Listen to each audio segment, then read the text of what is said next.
Qala afata'buduna min dunillahi ma la yanfa'ukum syai'aw wa la yadurrukum. Kalimat ini hampir semua nabi itu menyampaikan ini ya. Kalimat ini hampir semua nabi menyampaikan. A'udzubillahi minasyaitonir rajim. Mereka selalu mengatakan ini. Mereka berkata, Ibrahim, Nabi Ibrahim. Apa maksudnya mereka itu para nabi. Kali ini Nabi Ibrahim. Afata'buduna min dunillahi ma la yanfa'ukum syai'aw wa la yadurrukum. Terutama ini. La yanfa'ukum wa la yadurrukum. Jadi setelah kemarin dihancurkan, pentungnya ditaruh di mana? Di tangan kanannya Reco. Akhirnya sekarang ada Reco pentung itu. Kemudian orang pada bertanya, kamu Ibrahim, anta fa'alta? Apakah kamu yang melakukan ini semua? Hadza bi alihatina, terhadap Tuhan-Tuhan kami nih ya Ibrahim.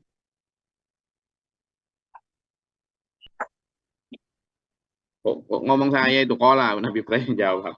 Fal fa'alahu kabiruhum. Ada. Pas aluhum, coba tanya aja sama mereka itu. Nah, setelah itu kemudian kan mereka nunduk, lalu mulai berpikir, tapi tetap aja kan, ya, uring-uringan. Kamu jangan macam-macam Ibrahim. Kata Ibrahim apa coba? Lah menurutmu gimana? Kamu jelas nggak bisa ngomong, kok saya disuruh tanya sama mereka itu gimana? Mereka itu patung, jelas nggak bisa ngomong. Lah Ibrahim dapat amunisi. Lah kalau memang dia nggak bisa ngomong, kok kamu sembah? Itu loh nggak bisa ngomong, kok kamu sembah? Buktinya loh, dia nggak bisa mempertahankan diri, menyelamatkan diri dari dihancurin. Dari pentungan lo nggak bisa menyelamatkan. Lo kamu mau minta selamat sama dia itu gimana? Dia aja nggak bisa menyelamatkan dirinya sendiri. Nah, ini dijawab. Jadi, afata'buduna min dunillahi ma la yanfa'ukum wa la yadurrukum. Kamu masa mau menyembah sesuatu yang tidak bisa memberi manfaat atau mudarat ke kalian? Memberi manfaat kalian tidak bisa, memberi mudarat kalian juga tidak bisa.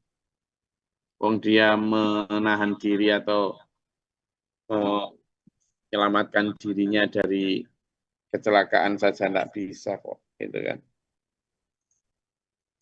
Ufillakum cilaka kalian ini, walima ta'buduna dan apa yang kalian sembah min dunillah dari selain Allah, fala taqil, masa enggak mikir kamu itu. Tapi ini berani sekali ya. Nabi Ibrahim mengatakan gitu di depan seluruh negeri ya. Misalnya seluruh negeri itu agamanya A gitu. Dengan mengimani bahwa nyembah ini adalah yang benar. Lalu Nabi Ibrahim berdiri lantang menyatakan bahwa penyembahan itu keliru, itu kan sesuatu yang benar-benar berani. Artinya berani bukan hanya berani punya niat untuk berdiri tegak di depan mereka, tetapi berani bahwa pasti resikonya nanti dibunuh, pasti. Sementara pembunuhan waktu itu bukan hanya sekedar pembunuhan gituan, enggak ya. Tapi pasti disiksa dulu. Dan pembunuhannya enggak kok sekarang misalnya disontek mati, tek berarti mati, tembak der mati, enggak ya. Kalau enggak disalib, ada yang digergaji hidup-hidup, ada yang dibunuh hidup-hidup, ada yang caranya dengan ditali kemudian diseret oleh kuda keliling kota sampai habis daging dan kulitnya, sampai mati. Itu caranya. Atau dengan siluet, jadi dia kayak disisir dengan sisir besi gitu, sehingga mengelontok daging dan kulit sampai tulangnya saja. Hidup-hidup caranya itu. Dan itu dipertontonkan di depan semua manusia. Makanya kemarin ketika Nabi Ibrahim mau ditanyakan, faktu bihi ala ayunin nas. Datangkan Ibrahim di hadapan seluruh manusia. Biar apa? Ya la'allahum yasyadun, biar mereka menyaksikan.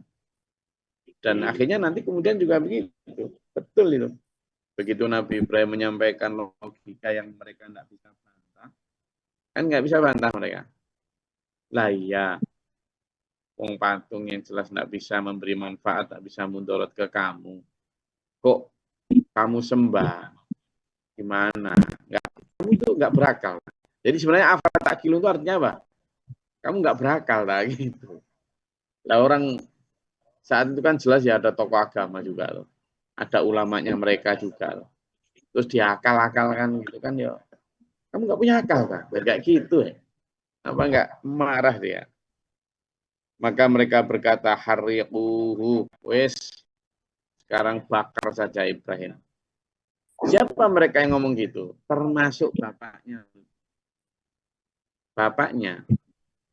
Makanya di kisah sebelumnya kan dikatakan Ibrahim, kalau kamu tidak menghentikan penentanganmu itu, tidak menghentikan penentanganmu terhadap agama kami, tidak menghentikan cemoohanmu terhadap Tuhan-Tuhan kami, kamu pasti akan, kalau nggak kami usir, kami akan bunuh. Nabi Ibrahim sudah diancam bapaknya begitu. Artinya memang bapaknya itu ya memang termasuk tokoh. Karena dia dikenal sebagai pembuat. Jadi dia termasuk tokoh. Gitu. Kalau mungkin di Indonesia gitu ya, empu lah, ya kan? Bukan ada sebut-sebutan apa? Empu. Empu itu kayak pembuat barang-barang yang bertuah. Maka hariquhu, bakar saja Ibrahim itu. Wangsuru alihatakum. Nah ini loh yang menarik ya. Jadi orang-orang itu tidak merasa dirinya sesat. Tidak merasa dirinya musyrik. Justru Ibrahimlah perusak tradisi, perusak adat. Gitu kan. Orang yang tidak tahu adab, yang tidak sopan, masa menghina Tuhan kita. Maka orang saat itu, kaumnya Nabi Ibrahim, menganggap dengan membunuh Nabi Ibrahim itu adalah memperjuangkan agama. Mereka membela Tuhan mereka. Makanya kan, ya kayak misalnya kita ketika ada Quran diinjak, kemudian ada Allah dihina, Nabi Muhammad SAW dihina. Terus kayak kemarahan kita kayak gitulah. Kalau kita kan kemudian juga marah, dan memang ya layak marah itu. Nah, umatnya Nabi Ibrahim itu ya semarah itu dulu. Semarah itu ketika mereka hendak membakar Nabi Ibrahim itu semarah itu. Makanya kalimatnya wangsuru alihatakum. Mereka merasa bahwa mereka sedang menolong agamanya. Menolong agamanya. Jadi ya di sini hak betul menurut dia, nggak ada malah. Kalau kita yang menganggap bahwa mereka ini orang-orang yang zalim, orang-orang yang sesat, orang-orang yang musyrik, orang-orang yang kafir.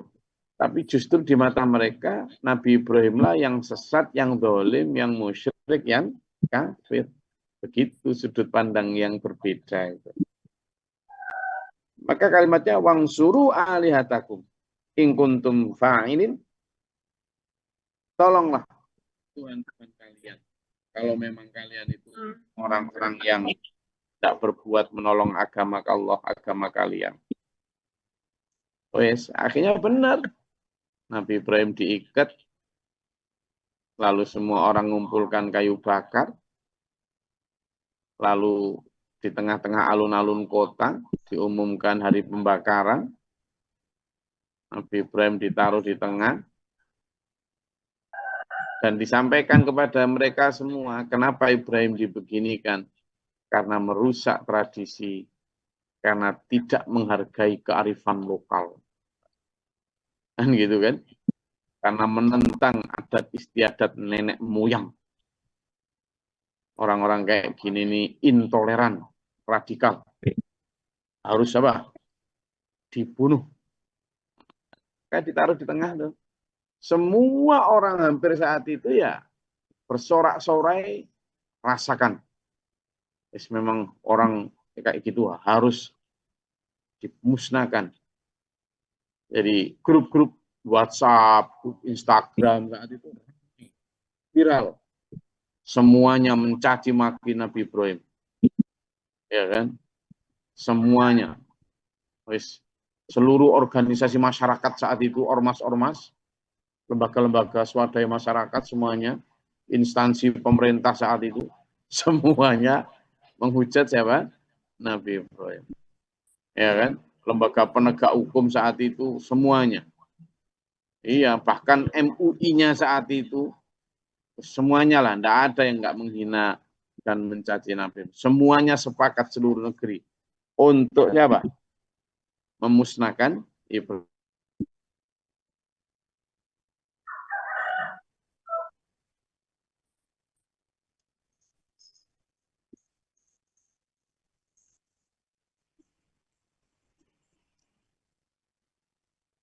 Oleh mereka dianggap sebagai perusak tradisi yang kalau nggak dimusnahkan akan menjadikan perpecahan, ya, gaduh, membuat gaduh, teroris, segala macam lah.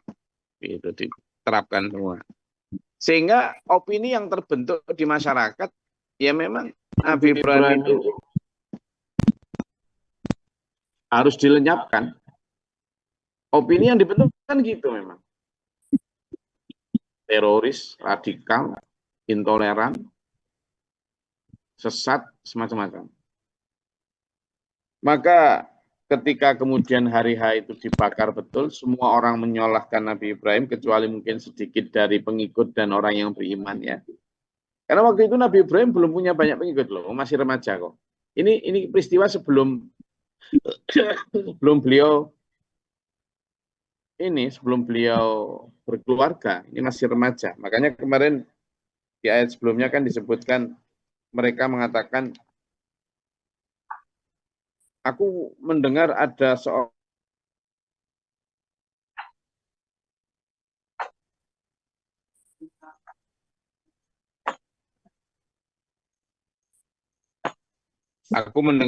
pemuda yang sering membicarakan agama kita atau sering membicarakan Tuhan-Tuhan kita. Dia disebut Ibrahim. Itu. Ini yang disebut yang di ayat 60 itu. Sami'na fatayyadhkuru. Fatan itu kan seorang pemuda.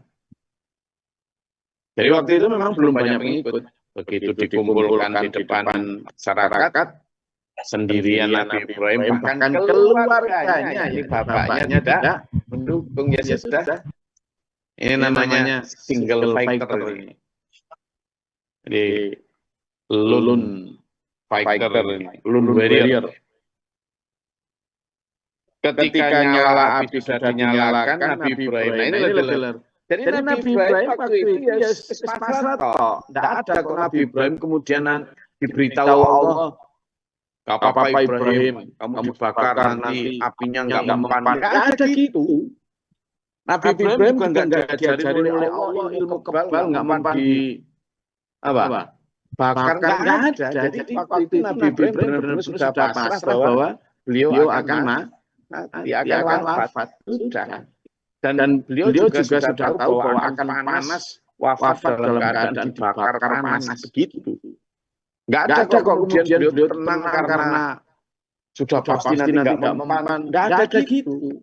Jadi kalaupun beliau tenang, itu karena keimanan beliau yang yakin betul bahwa beliau akan menghadap Allah dalam keadaan selamat di surga, maksudnya wafat.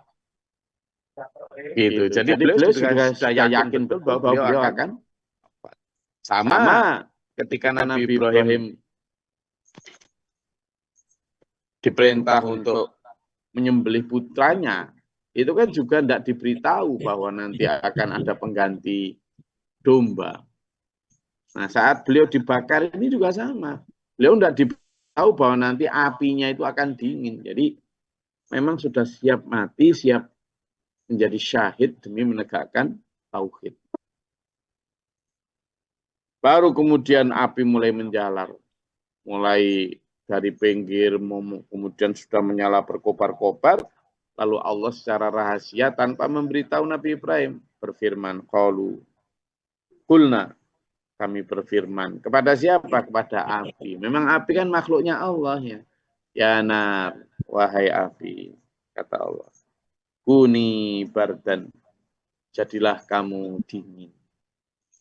Jadi api kan sifatnya panas. Maka kata Allah, kuni bardan, jadilah kamu dingin. Ya api ciptaan Allah ya taatlah. Wasalaman, dan justru menjadi penyelamat. Wasalaman, dan menjadi penyelamat. Ala Ibrahim, atas Ibrahim. Maka tunduk patuh. Api tetap berkobar. Berkobar, membakar panas seluruh kayu-kayu itu. Bahkan orang-orang di sekitar pun agak menjauh karena kena salat api itu.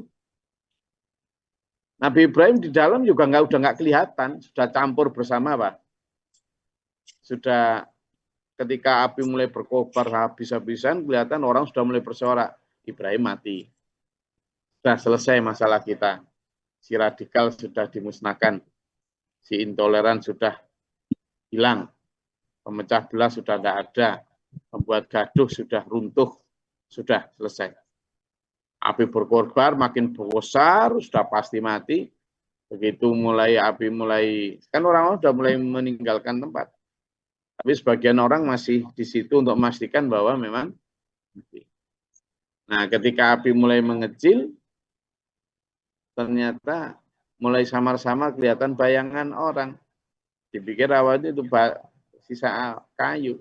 Ternyata kemudian Nabi Ibrahim berdiri tanpa ada debu sedikit pun, tanpa ada luka lecet sedikit pun. Nabi Ibrahim juga hanya bersyukur sujud kepada Allah. Semua karena kuasa Allah. Maka benar-benar kemudian mukjizat Nabi Ibrahim saat itu diberikan Allah, api tidak menyentuh kulitnya sedikit pun. Ya. Nah, apakah kemudian Nabi Ibrahim itu karena kebal api? Tidak ya. Tidak ada kayak sekarang itu ajian apa itu?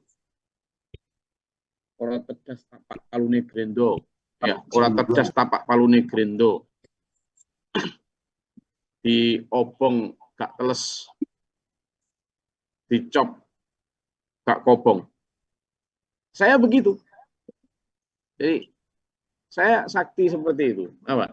Dibakar nggak basah, dicelup ke air nggak terbakar. Teman bisa gitu nggak? Teman bisa gitu? Dibakar nggak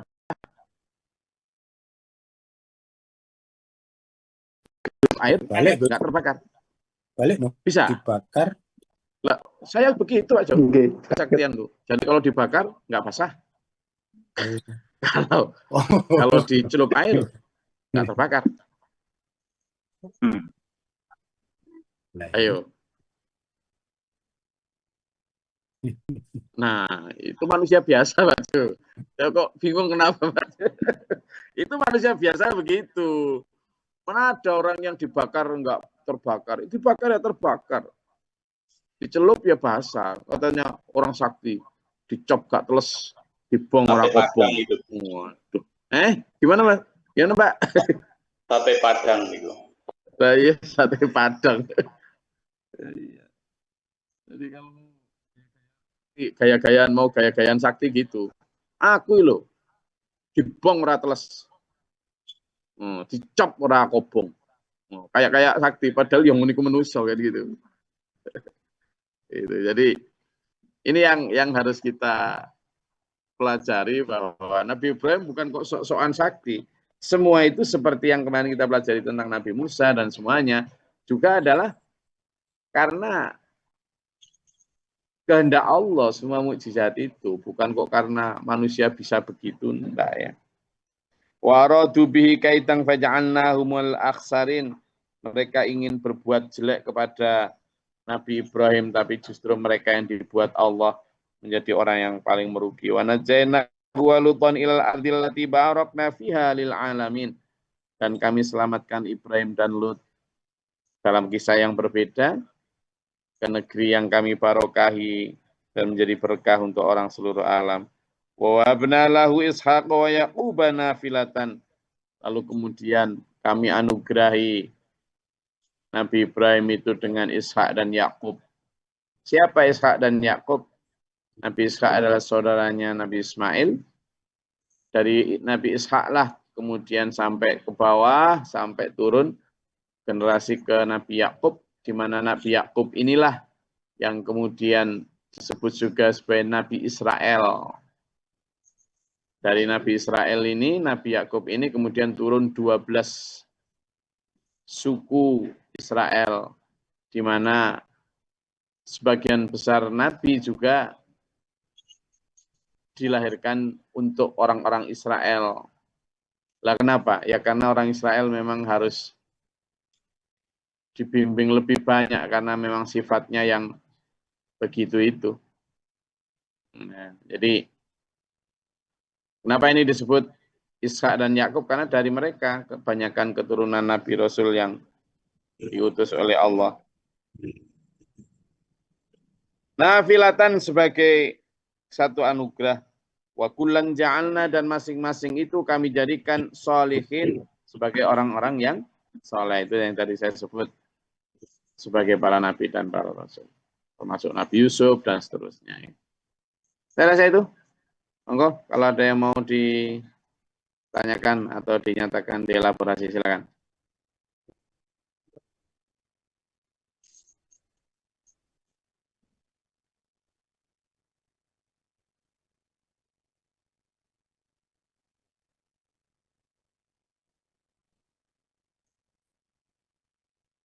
Monggo, ada yang mau ditanyakan?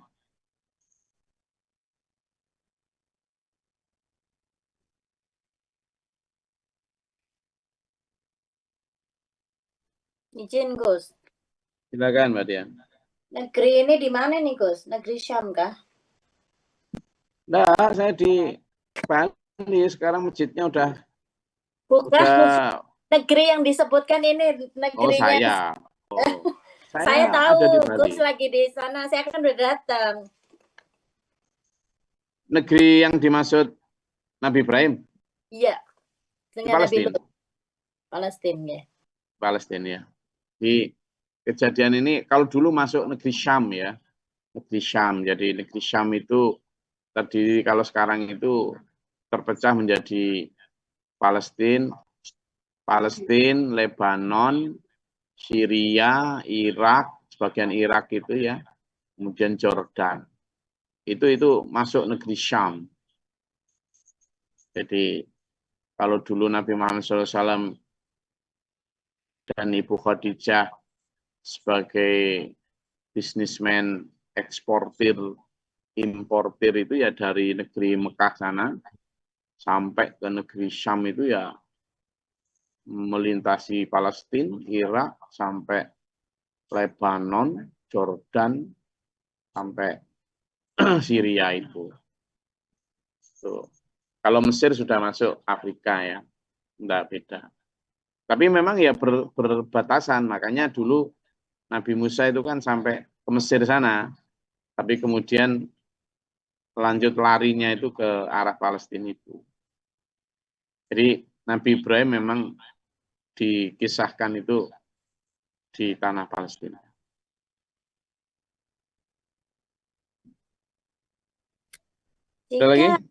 Jika negeri Syam itu segitu luasnya, kenapa sekarang cuma Palestina yang selalu disebut-sebut, Gus? Sebenarnya kalau Israel sendiri itu ingin mendirikan negara Israel Raya itu bukan hanya Palestina. Jadi kalau kita lihat benderanya Israel itu kan ada 2 garis itu. Sebenarnya 2 garis itu adalah sungai Efrat dan sungai Tigris, atau sungai Nil, sungai Tigris gitu. Jadi dia ingin membentangkan wilayahnya itu mulai dari sungai Tigris sana sampai sungai Efrat sampai sungai Nil sana. Jadi nanti dia ingin mengembangkan seluasnya. Syam itu mau dia aneksasi semua itu rencana mereka. Gitu. Jadi menurut mereka tanah yang dijanjikan, promised land, itu ya bukan hanya Palestina yang sekarang, jangankan hanya Gaza maupun tepi barat dan Rafah, itu sudah pasti menurut mereka miliknya, nggak mungkin mereka mau dinegosiasikan. Wong nanti itu Irak itu juga sebagian milik dia, kemudian Arab itu, Saudi Arabia juga sebagian nanti menjadi miliknya karena katanya rencana mereka, termasuk yaitu Jordan, kemudian sebagian Mesir, sampai di Lebanon itu. Menurutnya mereka itu milik mereka semua. Promised land katanya, tanah yang dijanjikan. Jadi kalau sekarang kan si Donald Trump itu bikin Abraham Map gitu, atau Abraham Inisiatif. Jadi mereka punya rencana yang disebut Ibrahim, artinya kepada Ibrahim. Mereka menganggapnya itu mereka adalah pelaksana titah dari Nabi Ibrahim ini. Bahwa mereka adalah bangsa pilihan yang sudah diberikan tanah yang dijanjikan. Makanya semua dalam rencananya Trump itu kan memaksa negara-negara lain untuk mau mengakui Israel, begitu-begitulah. Tapi ya biarlah, itu rencana manusia. Allah juga punya rencana sendiri. Terus kita fokus pada bagaimana kita memperbaiki diri kita. Ada lagi? Oke, kalau tidak ada, saya rasa cukup kajian kita pada pagi hari ini. Alhamdulillah, tetap semangat. Monggo sekarang kalau dulur-dulur mau ke SPMA Bali, insya Allah tempat tidurnya enak, luas. Baik di Tabanan maupun Denpasar. Insya Allah enak nanti. Saya rasa itu kajian kita pada pagi hari ini. Semoga Allah merahmati kita.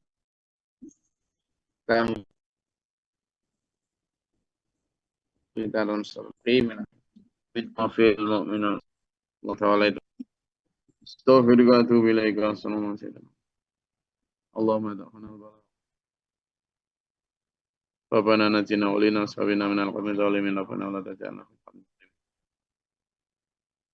Rabbana mana faktubana ma syahidin Rabbana la tuzigh qulubana ba'da idh hadaytana wa hab lana min ladunka rahmah innaka antal wahhab innaka kafiran tamam.